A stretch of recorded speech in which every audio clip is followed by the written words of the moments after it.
નમસ્કાર, dB live ન્યૂઝમાં આપનું સ્વાગત છે।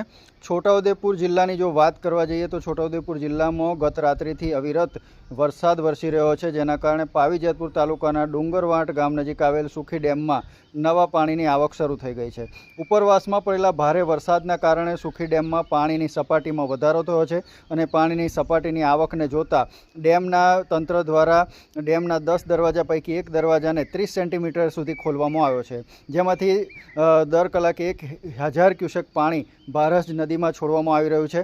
ચોમાસાની સિઝનમાં પહેલી જ વખત સુખી ડેમનો એક ગેટ ખોલવામાં પહેલાં જ વરસાદે ખોલવો પડ્યો છે, ત્યારે ભારજ નદીના કાંઠાના વિસ્તારના લોકોને પણ એલર્ટ કરવામાં આવ્યા છે।